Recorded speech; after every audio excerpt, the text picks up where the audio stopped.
I'm Eloy Ortiz Oakley, President and CEO of College Futures Foundation. The governor's May revise comes at a time of deep uncertainty that is fueled by the projected $11 billion shortfall and the looming threat of federal budget cuts that stand to undermine the supports that low-income learners and families rely on. The changes we see today also reflect the negative impact of ongoing decisions coming from Washington, D.C., like the volatile tariff policies. And more concerning, they don't yet account for the severe education and service cuts that Congress is proposing. These would have a devastating impact on Californians and the systems that they rely on. In that context, Governor Gavin Newsom's call to reduce the planned cuts to our state's public university systems is not only welcomed, it's essential. By maintaining the 3% base budget reduction instead of the previously proposed 7.95% reduction, the state is preserving vital courses and programs for learners already enrolled in the 2025-26 academic year. This shows leadership.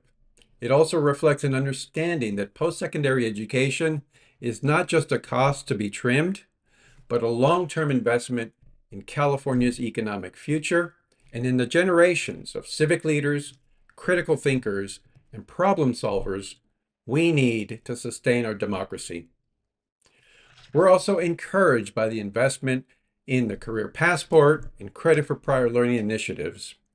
These efforts recognize and validate learning that happens outside the classroom, especially for veterans, military personnel, and working adults.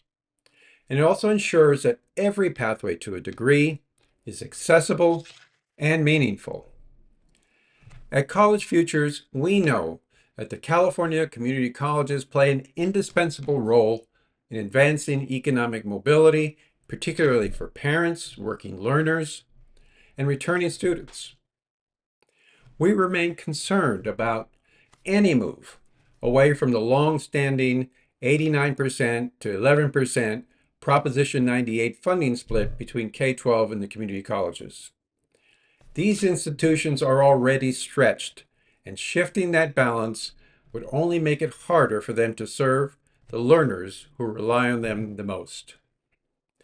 Given the severe fiscal pressures, and with more uncertainty on the horizon from Washington, now is the time to double down on post-secondary education, which continues to serve as California's economic engine and a cornerstone to our resilience.